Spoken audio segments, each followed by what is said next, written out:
කිසිදා ඉටු කරගත නොහැකි සිහිනයක් සිය අරමුණු කරගත් ලේ පිපාසිත කුරුරු LTTE ත්‍රස්තවාදීන්ට එරෙහි විජයග්‍රහණයේ රණ ഘോഷාව මේ මව්බිමේ වාතලයට මුසු වී අදට වසර 17ක් සපිරෙනවා. නිදහසේ සුවඳ ඔබ අප සහ රට අද මෙලෙස අත්විඳින්නේ ත්‍රිවිධ හමුදා රණවිරුවන් පොලිස් නිලධාරීන් ඇතුළු ආරක්ෂකාංශ මෙන්ම මෙරට සුවහසක් ජනතාවගේ කැපකිරීම්වල ප්‍රතිඵලයක් ලෙසයි.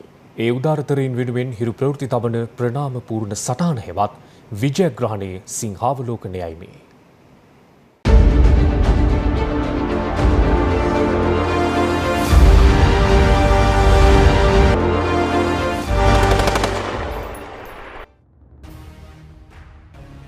යාපනය පොන්නාලි ප්‍රදේශයේ මහා විෂ්ණු කෝවිල ඉදිරිපිටදී ඇසුණු වෙඩි හඬත් සමග කොටි ත්‍රස්තවාදීන් සිය ඝාතන රැල්ල ආරම්භ කළා. ඔවුන්ගේ ගොදුර බවට පත් වූයේ එවක යාපනීය නගරාධිපතිව සිටි ඇල්ෆ්‍රඩ් දොරයාප්පා මහතායි.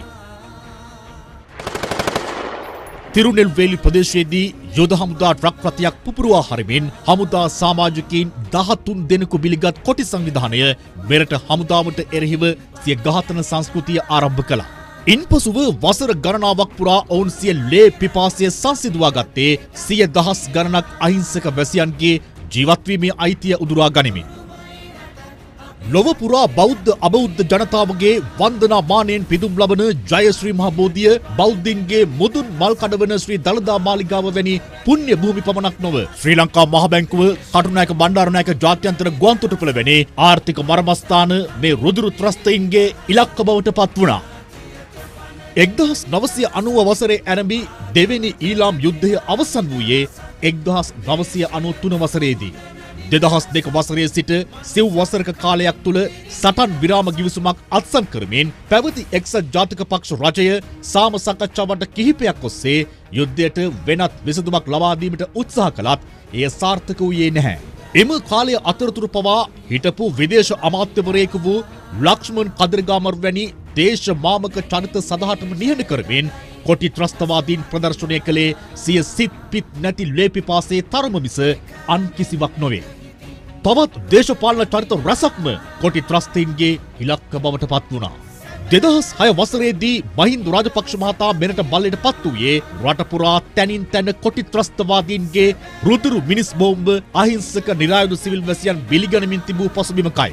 වියරු වැටුණු කොටි සංවිධානය ගරිල්ලා සටන් ක්‍රම පවා යොදා ගනිමින් මෙරට අහිංසක සිවිල් වැසියන්ගේ ජීවිත වැඩියෙන් බිලිගත්තා.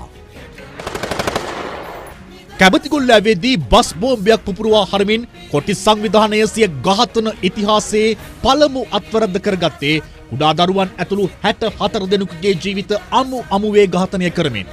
ඉන් පැය කිහිපයකට පසු එහි ගිය එවකට ජනාධිපති මහින්ද රාජපක්ෂ මහතා කොටි පරදවන සටනේ තීරණාත්මක තීන්දුවකට එළඹෙනවා.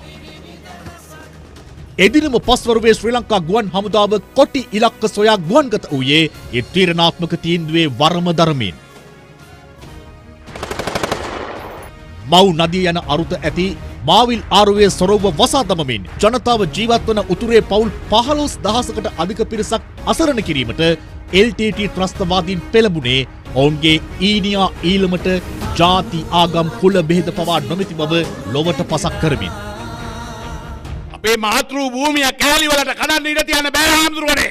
අපි ජීවත් වෙලා ඉන්නකම් අපි ඒකට ඉඩ තියන්නේ නැහැ. අපි ඒක විනාශ කරලා තමයි අය පස්සේ හැරෙන්නේ කියලා අපි තමුන්නාන්සේලාට මතක් කරන්න ඕන. ජයග්‍රහණයෙන් කෙලවර කළ යුතු සටනකට ශ්‍රී ලංකා අභිහිත රණවිරුවන් අවතීර්ණ වූයේ ත්‍රස්තවාදීන්ගේ මෙම අමානුෂික ක්‍රියාවලට ප්‍රතිචාර දැක්වීමේ අරමුණින්.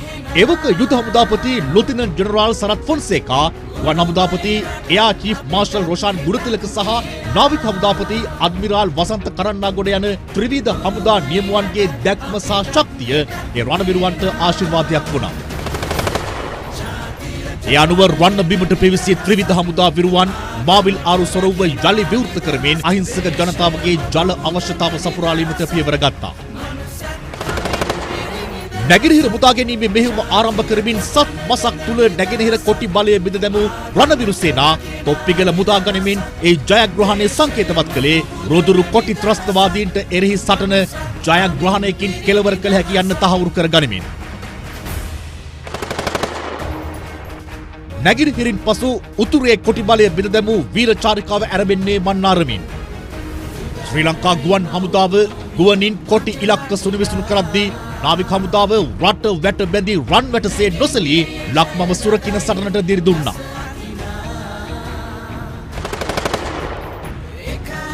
දෙදහස් 9 අප්‍රේල් වන විට වර්ග කිලෝමීටර් 10ක පමණ පටු බිම් කඩකට සීමා වූ කොටි ත්‍රස්තවාදීන් දෙමළ ජනතාව මිනිස් පලියක් ලෙස යොදා ගනිමින් ඔවුන්ට මුවා වී ප්‍රහාර එල්ල කිරීම ආරම්භුවා.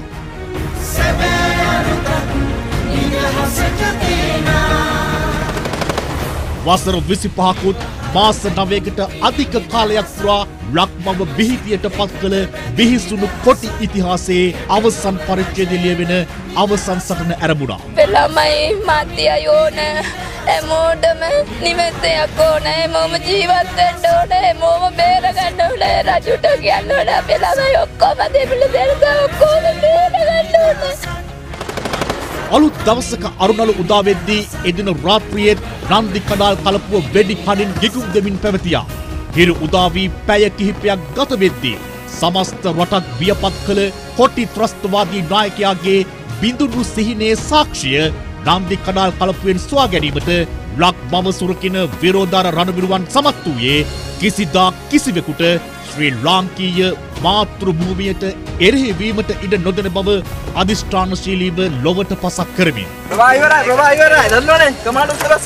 පිහිසුණු යුගයක නිමාව එලෙස සටහන් වූයේ එතෙක් මෙතෙක් මව්බිම වෙනුවෙන් දිවිපිදූ රණවිරුවන් සියලු දෙනාගේ අවසන් සුසුම් රැගත් විජයග්‍රහණයේ රණ ഘോഷාව ශ්‍රී ලාංකීය දරණි තලයට මුසු කරමින්.